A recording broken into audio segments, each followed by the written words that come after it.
Amerika Mərkəzi Komandanlığı İran ərazisində hərbi əməliyyat həyata keçirildiyini rəsmən təsdiqləyib. Vaşinqtonun bildirdiyinə görə əməliyyat İran qüvvələrinin Hörmüz boğazı üzərində patrul uçuşu həyata keçirən Amerikaya məxsus Apache helikopterinə hücumdan sonra həyata keçirilib. Amerika prezidenti Donald Trump sosial şəbəkə hesabında paylaşım edərək qeyd edib ki, hücum zamanı helikopterdə olan 2 pilot sağ qalıb və ciddi xəsarət almayıb. Prezident qeyd edib ki, İranın hərəkətindən sonra Amerika cavab verməyə məcbur olub. Məlumata əsasən, Amerikanın cavab zərbələri İranın cənubunda yerləşən bir sıra strateji məntəqələri hədəf alıb. Sirik şəhərində, Qəşim adasında və Bəndər Abbas ətrafında partlayışların baş verdiyi qeyd olunur. Amerika Mərkəzi Komandanlığı əməliyyatın özünü müdafiə məqsədi daşıdığını vurğulayıb. Bununla belə, İran tərəfi hadisələrlə bağlı öz mövqeyini açıqlamaqda davam edir. Analitiklər hesab edir ki, bu hadisə Amerika və İran arasında son illərin ən ciddi qarşıdurmalarından birinə çevrilə bilər. İran İslam İnqilabı Keşişçiləri Korpusu ölkə ərazisində həyata keçirilən hücumların cavabsız qalmayacağını bəyan edib. Qurumun yaydığı açıqlamada yaxın vaxtlarda cavab əməliyyatına başlanacağı qeyd olunub. Sepah vurğulayıb ki, İran şəhərlərinə və hərbi obyektlərinə qarşı həyata keçirilən hücumlar ölkənin təhlükəsizliyinə birbaşa təhdid hesab olunur və buna uyğun tədbirlər görüləcək. İran rəsmilərinin açıqlamalarına görə potensial hədəflər arasında regiondakı Amerika hərbi obyektləri də ola bilər. Hazırda yayılan məlumatlarda İranın əsasən İraq Kürdüstanı istiqamətində müəyyən hərbi fəaliyyətlər həyata keçirdiyi qeyd olunur. Lakin Amerikaya məxsus hərbi bazalara və ya digər Amerika aktivlərinə qarşı geniş miqyaslı hücumların hələ başlamadığı qeyd olunur. Sepahın bu bəyanatı regionda narahatlığı daha da artırıb. Bir çox ekspertlər hesab edir ki, tərəflər arasında qarşılıqlı zərbələrin davam etməsi yaxın şərqdə daha geniş miqyaslı hərbi qarşıdurmaya səbəb ola bilər.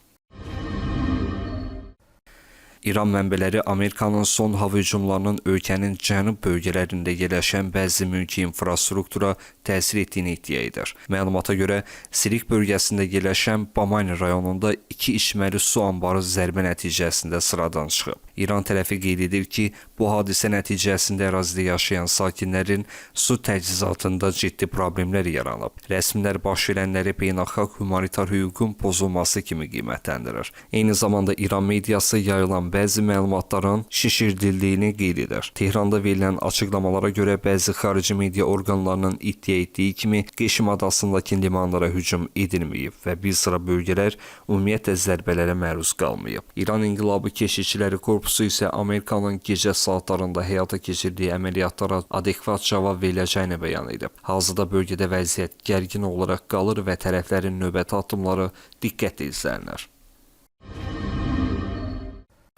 Amerika və İran arasında qarşıdurma yalnız hərbi sahədə deyil, siyasi və informasiya müstəvisində də davam edir. Son saatlarda hər iki tərəfdən səslənən sərt açıqlamalar regionda gərginliyi daha da yüksəldib. İran rəsmiləri qeyd edir ki, ölkənin silahlı qüvvələri heç bir hücum və təhdidi cavabsız qoymayacaq.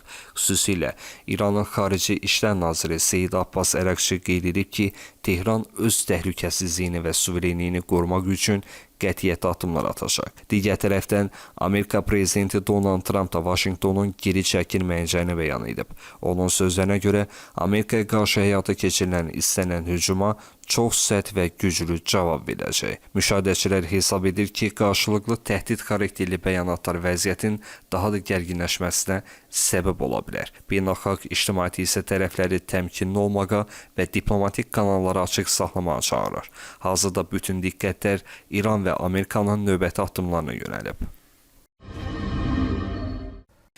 İranın Xarici İşlər Naziri Seyid Abbas Əraqçı Fars körfəzi və Hörmüz ətrafında baş verən gərginlik fonunda Amerikaya sərt mesaj göndərib. Nazir qeyd edib ki, Vaşinqtonun bölgədəki fəaliyyətləri təhlükəsizlik risklərini artırır və İran öz milli maraqlarını qorumaq üçün bütün imkanlardan istifadə edəcək. Əraqçının sözlərinə görə, Amerika döyüş meydanında istədiyi nəticələri əldə edə bilmədiyi halda yenidən İranın qətiyyətini sınağa çəkməyə çalışır. O vurğulayıb ki, İranın silahlı qüvvələri ölkəyə qarşı istənilən hücum və ya təhdidə dərhal və qəti şəkildə cavab verməyə hazırdır. İranın naziri həmçinin Hürmüz boğazının Amerika sahillərindən minlərlə kilometr uzaqda yerləşdiyini xatırladaraq Vaşinqtonun bölgədə hərbi iştirakını tənqid edib. O bildirib ki, Amerika bölgədə təhlükəsizlik istəyirsə, ən yaxşı yol hərbi qüvvələrini ərazidən çıxarmaqdır. Ərakçının açıqlaması regionda hərbi və siyasi gərginliyin daha da artıq bir dövrə təsadüf edir.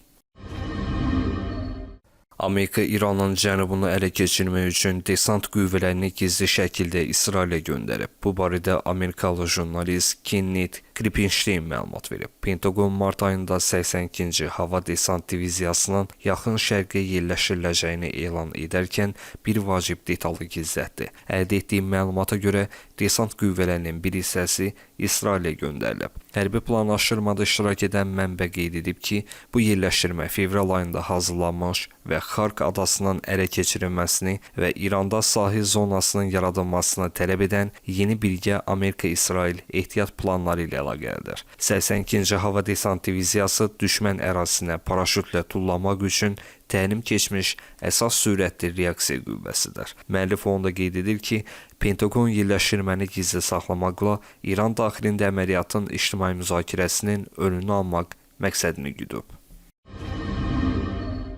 Dağıstanın Qızılyurt şəhərində yanacaq doldurma məntəqəsinin yaxınlığında qaz borusu partlayıb. Şəhərin üzərində nəhəng alov sütunu yüksəlib. İlkin məlumatlara görə qaz kəmərində qəza baş verib və boruda yarılma əmələ gəlib. Yüksək təzyiq altında olan qaz xaricə çıxmağa davam edir və yanır. Hadisə yerinin ətrafı polis tərəfindən mühasirəyə alınıb. Əraziyə fövqəladə hallar və digər operativ xidmətləri cəlb olunub. Hazırda yaxınlıqdakı yaşayış evlərinin sakinlərinin təxliyə olunması məsələsinə baxılır.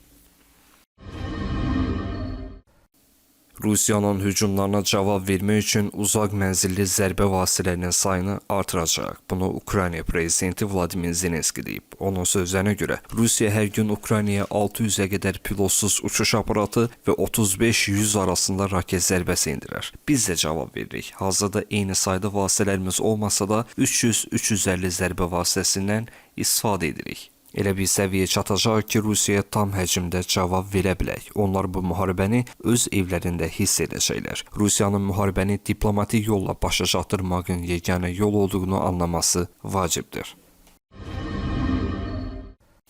Müharibənin əvvəlindən bəri Rusiya silahlı qüvvələrində xidmət etmiş hər kəsin Avropa Birliyi ölkələrinin girişini qadağan etməyi təklif edirik. Bunu Avropa Komissiyasının sədri Ursula von der Leyen deyib. Avropa Ukraynanın işğalında iştirak edən hər kəs üçün qadağandır. Bu qədər sadə, deyə o əlavə edib. Kreml hər ay 30 mindən çox əskər itirir. Onlardan 23-24 min nəfəri həlak olur, qalanları isə ağır yaralanır. Bunu Ukrayna prezidenti Vladimir Zelenski deyib. Ümumilikdə bu çox yüksək rəqəmdir. O deməkdir ki, onlar müharibədə qalib gəlmirlər.